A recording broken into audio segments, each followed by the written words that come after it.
उन्होंने 370 वक्फ board bill और राम मंदिर जैसे मुद्दों को यहाँ पे जो है उन्होंने जनता को अवगत कराया। इस पे आपकी क्या प्रतिक्रिया है? ये अपेक्षित ही था कि धर्म की राजनीति को लेकर एक शाह के बचाव में दूसरे शाह उतरेंगे। इसका कारण ये है, अगर आप देखेंगे तो इस राज्य में भारतीय जनता पार्टी की ओर से इनका प्रमुख एजेंडा जो है, या एक ही एजेंडा जो इनका है, वो है धार्मिक विषय।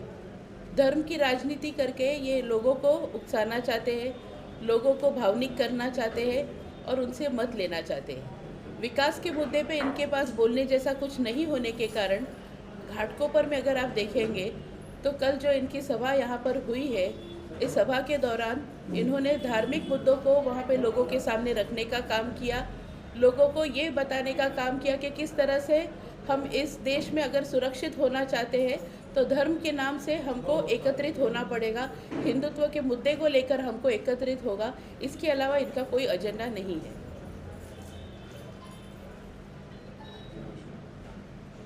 तो विकास को लेकर क्या कहेंगे? पिछले 5 साल में जो विकास हो उसको लेकर क्या कहना? एक लोक प्रतिनिधि जो चुनकर आता है, या जो एक विधायक होता है, या सांसद होता है, या नगर सेवक होता है, इनके काम के माध्यम से, इनके कार्य के माध्यम से इनकी पहचान होनी चाहिए।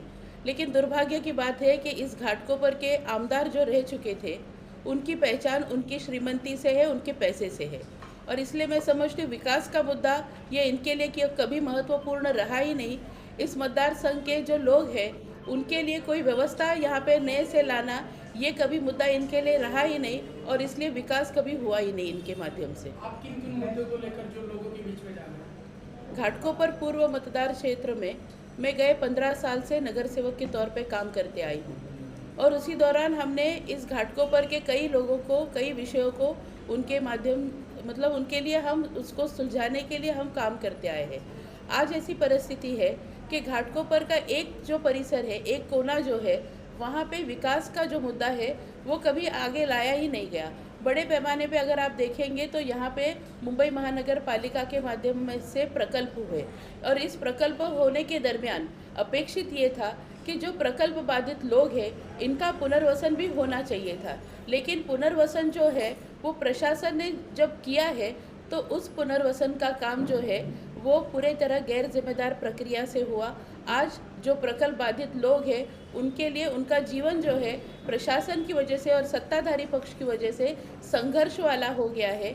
लोग आज जो 4-4, 5-5 पीढ़ी इस घाटकोपर परिसर में रहे हैं, आज उनको यहाँ से उनको विस्थापित होने के बजाय सत्ताधारी पक्ष ने उनको यहाँ से बाहर निकाल दिया है, और इस तरह का प्रकल्प जो है कहीं ना कहीं ये रुक गया है। और इसी के साथ मैं आपको कहना चाहूँगी कि घाटकोपर विभाग में आज ये परिसर जो है एक सखल विभाग है, यानी अगर 1-2 घंटा भी अगर यहाँ पे बारिश होती है तो जो प्रमुख रास्ते इस घाटकोपर के हैं वहाँ पे पूरी तरह से पानी भर जाता है, लोगों को काफ़ी असुविधाओं का सामना करना पड़ता है। इस घाटकोपर को अगर आप देखेंगे तो गए 10 सालों में केंद्र में भाजपा की सरकार रही, इस राज्य में भाजपा की सरकार रही, इस घाटकोपर के विधायक जो है वो भाजपा के रहे, इस ईशान्य मुंबई के विधायक जो है, सांसद जो है वो आप देखेंगे तो भाजपा के रहे। यानी पूरे देश के स्तर पे या सेंट्रल गवर्नमेंट की तरफ से यहाँ पे स्थानिक स्तर तक अगर भाजपा की सत्ता थी तो विकास काम क्यों नहीं हुआ, ये भी एक सवाल हमारे सामने है। आज घाटकोपर में आप देखेंगे तो जो नेविल नगर है उसके आसपास जो घरें हैं या जो इमारतें हैं आज वो C1 कैटेगरी में आ गई है, लेकिन उसका विकास नहीं हो पा रहा है। इसका कारण है कि जो सेंट्रल गवर्नमेंट के नॉर्म्स है उसके आधार पर आज नेवल नगर का जो परिसर है उसके आसपास का जो 500 मीटर तक का परिसर है वहाँ पे डेवलपमेंट नहीं हो सकता है, ये नियम बन गया है। अब इस नियम को कहीं ना कहीं शिथिल करना या इस नियम में कुछ बदलाव करना ये सत्ताधारी पक्ष का काम था, जिसपे ये पूरी तरह से अपयशी रहे, और इस वजह से आज 10 साल जो है इस घाटकोपर के C1 कैटेगरी इमारत जो है इनका कभी प्रश्न सुलझा ही नहीं। रमाबाई और कामरान नगर में किन मुद्दों को लेकर आप जा रहे हैं? और आप पे आरोप भी लग रहा है कि आप बाधा है वहाँ की।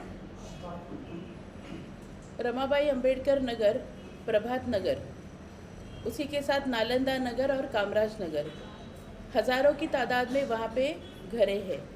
इन घरों का पुनर्वसन MMRDA के माध्यम से करने का एक प्रस्ताव करीबन 1.5 साल पहले लाया गया।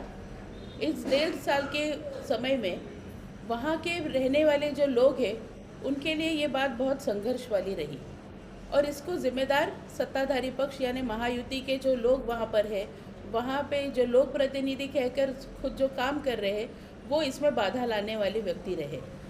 इसका कारण ये है कि आज अगर एक कोई प्रकल्प प्रशासन के माध्यम से होता है या प्राधिकरण के माध्यम से होता है तो लोगों की अपेक्षा होती है कि प्राधिकरण ने जो है वो आकर लोगों से वहाँ पे चर्चा करनी चाहिए, लोगों के सामने अपना प्रस्ताव खुले सार्वजनिक स्तर पे उन्होंने रखना चाहिए।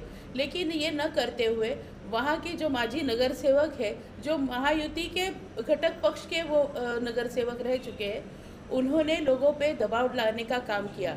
एग्रीमेंट आप नहीं करोगे तो आपको घर नहीं मिलेंगे, इस तरह का विषय लोगों में फैलाने का काम किया, लोगों को वहाँ पे भयभीत करने का काम किया, लोगों को वहाँ पे दबाव तंत्र इस्तेमाल करके वहाँ पे लोगों को वहाँ पे एग्रीमेंट करवाने का काम किया।